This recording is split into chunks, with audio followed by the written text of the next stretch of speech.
안녕하세요. 오늘은 민수기 10장에 대해서 나눠보도록 하겠습니다. 민수기 10장은 이제 드디어 시내산에서의 마지막 계명이 이제 나오고 있습니다. 이제 은나팔을 2개 만들어라. 이게 이제 시내산에서의 마지막 계명입니다. 이제 추정컨대 이제 이스라엘 백성들이 애굽에서 출애굽을 한 뒤에 이제 시내산에서 약 1년간 머물렀던 것으로 이제 추정이 되고 있고요. 요 기간 동안에 그렇게 수많은 그 계명들과 하나님의 뜻과 계시가 이제 보여진 것이고, 그동안에 백성들이 순종을 해서 성막도 만들고 여러 가지 필요한 것들을 준비한 것입니다. 이 1년여의 기간 동안에 이제 처음에 이스라엘 백성들이 애굽 땅에서 나왔을 때는 종된 노예의 모습으로 나왔다라고 한다 그러면, 지금 이제 이 모습, 드디어 진영을 갖추고 이동하는 이스라엘 백성의 모습은 적어도 겉으로 보기에는 하나님의 이제 훌륭한 군대로서 보일 수밖에 없었다, 이렇게 말씀드릴 수 있겠습니다. 그리고 그 하나님의 군대로서 이동하는 이 첫 순간에 이제 마지막으로 주어진 계명이 은나팔을 2개 만들어라, 이렇게 볼 수 있겠습니다.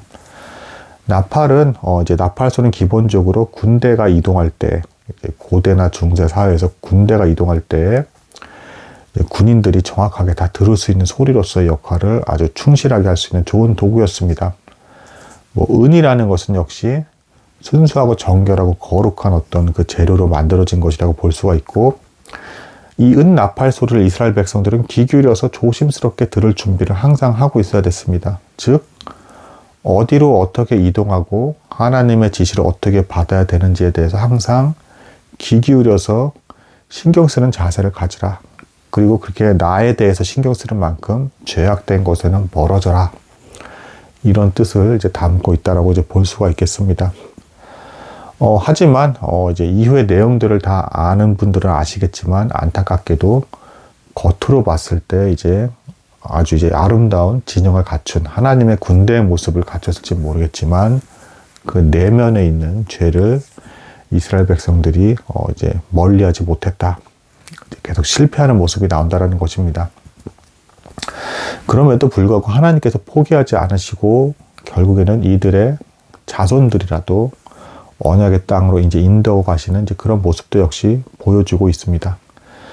자, 이 은나팔 소리는 오늘 이제 본문을 보시면 아시겠지만 생각보다 굉장히 이제 다양한 뜻을 이제 표현하고 있습니다. 2개의 은나팔로 되어 있어서 하나가 불러질 때가 있었고 2개가 불러질 때가 있었고, 또한 높낮이의 차이도 있었습니다.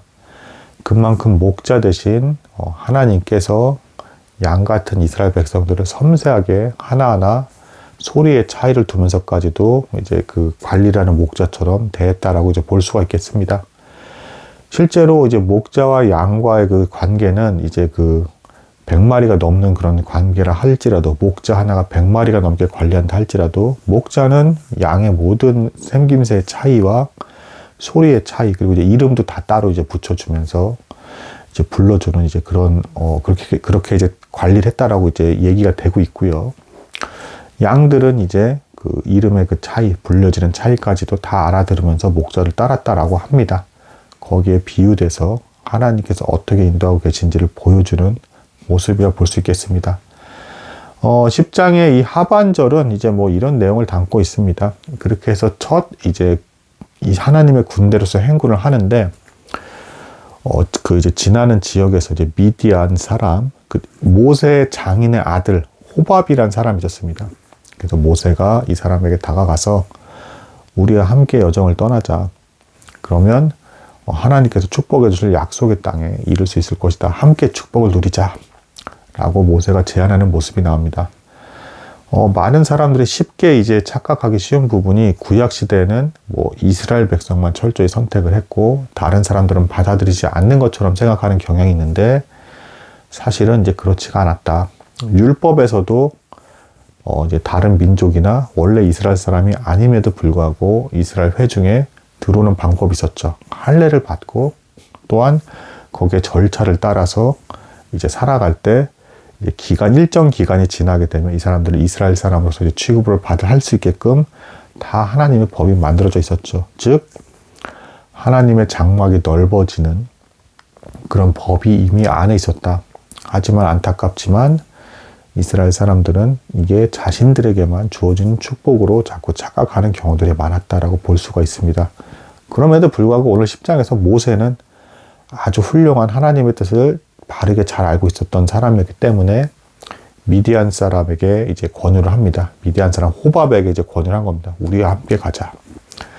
근데 이 호밥이 이제 그 소문으로도 다 들었고 하나님께서 얼마나 놀라운 기적을 행하셨고 이들을 이제 살리고 계신지를 알매도 불구하고 이제 거절하고 이제 함께 떠나지 않는 모습이 나옵니다. 뭐 거절했다고 해서 이제 그 두 민족이 적대 관계가 됐다라는 것은 아니고 원래 이제 그 모세의 장인이 미디안 사람이기 때문에 그리고 이후로에도 이제 이스라엘 백성들이 미디안 사람들에 대해서 어느 정도 선대하는 부분이 나옵니다.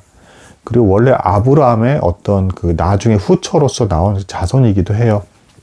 하지만 하나님의 직접적인 언약, 은혜를 받는 그 민족에는 속하지 않았던 이삭의 자손은 아니었던 이제 그런 이제 민족이 될 수 있겠습니다. 자, 이스라엘 백성들이 이후에 이제 전쟁하는 모습들이 많이 나오는데, 근데 이 전쟁을 할 때도 뭐 처음부터 무턱대고 막 말도 안 되게 쳐들어갔던 것이 아니라 이렇게 물어보고, 그리고 적어도 이제 적대시하지 않는다면 그들과 전쟁하지 않고 이렇게 피해가는 이런 모습들이 나옵니다. 여기서도 이제 동일하게 이제 그런 모습이 나오고 있고, 하지만 여기서 이제 보여주는 교훈은 사람이 이렇게까지 직접적인 하나님의 기적을 본다 할지라도 원래 하고 있던 죄악된 습성, 원래 살아가고 있던 행동 패턴을 버리지 못하고 선뜻 하나님을 따르는 길을 잘 택하지 못한다. 새롭게 하나님을 따르는 길 안에는 이제 고통이 이제 따를 것이 분명하기 때문에 그것을 알고 있기 때문에 타성에 젖어서 당장 눈에 보이지는 않지만 앞으로 있을 축복이 분명히 있을 것인데 그거를 사람은 잘 보지 못한다. 당장 눈에 보이는 이득이 보여지지 않으면 사람은 잘 순종하지 못한다라는 것을 보여주는 이 모습이 이제 10장 후반절이 되겠습니다. 호밥이란 인물은 모세가 그렇게 직접적으로 축복을 받는 길을 보여줬음에도 불구하고 함께 이제 동행하지 않고 있는, 뭐 적대시하고 있지는 않지만 함께 동행하지 못하는 이제 그런 모습을 보여주고 있다. 오늘날에도 이제 대다수의 사람들이 하나님의 복음의 광채에 대해서 관심을 기울이고 그걸 깨닫고 축복을 누리러 길로 나아가는 데 있어서는 굉장히 둔하고 당장 눈에 보이는 물질적이거나 돈이거나 어떤 명예 같은 눈에 보이는 보상에 있는 데만 이제 사람이 반응을 하고 있다. 뭐 이런 경각심을 불러일으켜주는 가르침을 주는 것이 이제 후반부에 있는 내용이라고 이제 볼 수가 있겠습니다. 자, 참고로 9장에서도 이제 나오죠. 6월절에 대해서 이방인들이 받아들여 줄 수 있게끔 하나님께서는 문을 열어주고 계셨다라는 것입니다. 그럼에도 불구하고 이제 이방 족속에서는 선뜻 자원해서 이스라엘 백성과 함께 하나님을 섬기고자 하는 백성은 보이지 않았다. 뭐 이렇게 말씀드릴 수 있겠습니다. 오늘은 여기까지 하도록 하겠습니다. 감사합니다.